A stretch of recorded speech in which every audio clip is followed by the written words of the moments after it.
اس حدیث کی روایت حضرت عمر ابن خطاب رضی اللہ تعالی عنہ سے ہے۔ حضور محمد مصطفیٰ صلی اللہ علیہ وسلم کے حیات طیبہ کے آخری ایام میں یہ واقعہ پیش آیا کہ حضور محمد صلی اللہ علیہ وسلم مسجد نبوی میں تشریف فرما ہے اور صحابہ کا مجمع موجود ہے۔ اچانک ایک شخص ظاہر ہوتا ہے، شدید و بیاض ثیاب، اس شخص کے لباس انتہائی سفید، کوئی اس پہ رتی بھر بھی داغ دھبا نہیں۔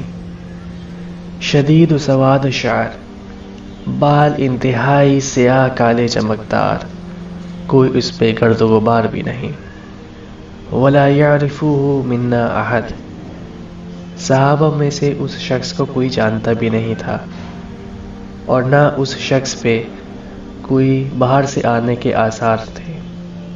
اگر وہ کہیں باہر سے آ رہا ہوتا تو بال میں کچھ گرد و غبار ہوتا اور کپڑے میلے کچیلے ہوتے، پر وہ بھی نہیں، تو لوگ حیران تھے کہ یہ شخص ہے کون۔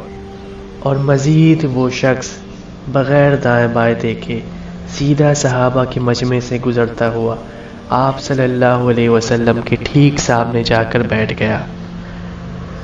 اب لوگ اور حیران تھے کہ یہ ہے کون، اس کی اتنی ہمت اور یہ جسارت۔ اور وہ شخص نبی کریم صلی اللہ علیہ وسلم کے سامنے جا کر اتنے قریب بیٹھا کہ حضور صلی اللہ علیہ وسلم کے گھٹنوں کے ساتھ اپنے گھٹنے ملا دیے اور ان کی رانوں پر اپنے دونوں ہاتھ رکھ دیے۔ اب وہ شخص نے سوال کیا، یا محمد اخبرنی عن الاسلام، اے محمد صلی اللہ علیہ وسلم مجھے بتائیے اسلام کیا ہے۔ تو آپ صلی اللہ علیہ وسلم نے فرمایا، اسلام یہ ہے کہ تم گواہی دو اس بات کی کہ اللہ کے سوا کوئی عبادت کے لائق نہیں، اور محمد صلی اللہ علیہ وسلم اس کے رسول ہے، اور نماز قائم کرو اور زکوٰۃ دو، رمضان کے روزے رکھو، استطاعت حیثیت ہو تو اللہ کی راہ میں حج کرو۔ یہ سن کے وہ شخص نے بولا، آپ نے سچ کہا۔ صحابہ کو تعجب ہوا کہ یہ خود سوال پوچھ رہا ہے اور خود اس کی تصدیق کر رہا ہے۔ پھر وہ شخص نے سوال کیا، اخبرنی عن الایمان، مجھے بتائیے ایمان کیا ہے۔ تو آپ صلی اللہ علیہ وسلم نے فرمایا، آمنت باللہ، ایمان یہ ہے کہ تم اللہ پر ایمان لاؤ، وملائکتہ، اس کے فرشتوں پر ایمان لاؤ، وکتبہ، اس کی کتابوں پر ایمان لاؤ، ورسولہ، اس کے رسولوں پر ایمان لاؤ، والیوم الآخر، اور آخرت پر ایمان لاؤ، والقدر خیرہ وشرہ، تقدیر کا اچھا اور برا ہونا اللہ کی طرف سے ہے، اس پہ ایمان لاؤ۔ پھر سے وہ شخص نے بولا، آپ نے سچ کہا۔ کل 6 شرطیں آپ صلی اللہ علیہ وسلم نے بتائی جس پہ ایمان لایا جائے، جیسے کہ ایمان لانے کا حق ہے۔ اللہ پہ ایمان کا مطلب یہ ہے کہ وہ اللہ کی توحید کو قبول کرے اور اس کے ساتھ کسی کو شریک نہ کیا جائے۔ فرشتوں پر ایمان یہ ہے کہ اللہ نے ایک ایسی مخلوق بنائی جس مخلوق کو مختلف کام اللہ نے دے رکھے ہیں، اور وہ مخلوق وہ کام کرتے ہیں اور کبھی اللہ کی نافرمانی نہیں کرتے۔ ایسے ہی باقی 4 چیز پر بھی ایمان۔ پھر سوال کیا، اخبرنی عن الاحسان، مجھے بتائیے احسان کیا ہے۔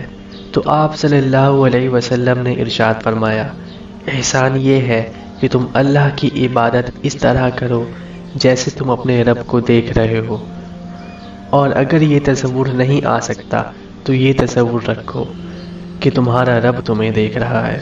احسان عربی لفظ ہے، اس کا مطلب ہوتا ہے ایمان سے بھی اوپر درجے کا ایمان۔ پہلا درجہ اسلام ہے، دوسرا درجہ ایمان ہے، احسان ایمان کا تیسرا درجہ ہے۔ پھر وہ شخص سوال کیا، مجھے بتائیے قیامت کب آئے گی؟ تو آپ صلی اللہ علیہ وسلم نے جواب دیا، جو شخص یہ پوچھ رہا ہے اور جس شخص سے یہ پوچھا جا رہا ہے وہ اس سے زیادہ قیامت کے بارے میں نہیں جانتا۔ مطلب یہ کہ قیامت کب آئے گی کسی کو نہیں پتا، کیونکہ یہ راز اللہ نے اپنے پاس رکھا ہے۔ پھر وہ شخص نے کہا، مجھے قیامت کی کچھ نشانیاں بتائیے۔ تو تو آپ صلی اللہ علیہ وسلم نے فرمایا عورتیں اپنی مالکن کو جنیں گی، یعنی بیٹیاں اپنی ماؤں کے ساتھ ایسا سلوک کریں گی جیسے وہ ان کی غلام اور کنیزیں ہیں، اور بھیڑ بکریاں چرانے والے لوگ اونچی اونچی عمارتیں بنائیں گے۔ پھر وہ شخص وہاں سے چلا گیا۔ حضور صلی اللہ علیہ وسلم نے صحابہ سے اس شخص کو بلانے کے لیے بولا، تو صحابہ نے باہر دیکھا تو کوئی بھی نہیں۔ تو آپ صلی اللہ علیہ وسلم نے حضرت عمر فاروق رضی اللہ تعالی عنہ سے فرمایا، عمر آپ کو پتہ ہے یہ کون تھے؟ تو حضرت عمر بولے، اللہ اور اللہ کے رسول بہتر جانتے ہیں۔ حضور صلی اللہ علیہ وسلم نے فرمایا، یہ جبریل علیہ السلام تھے جو تمہیں تمہارا دین سکھانے آئے تھے۔